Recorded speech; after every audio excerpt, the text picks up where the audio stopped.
Hi, I'm Scott, a Get Setup Guide.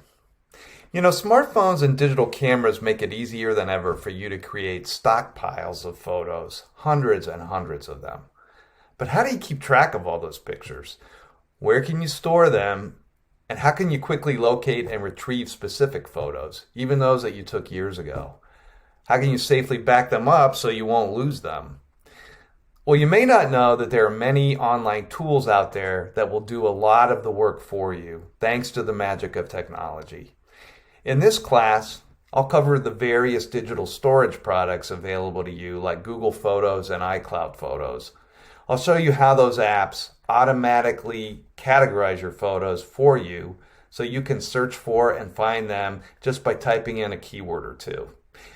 You'll see how you can set up customized albums, and I'll even show you how to use the facial recognition technology in these apps to quickly find pictures of loved ones. So if you have more digital pictures than you know how to manage, or you simply want a seamless way to build a photo library, you won't want to miss this class. Connect with others and learn how to take control of your digital photos.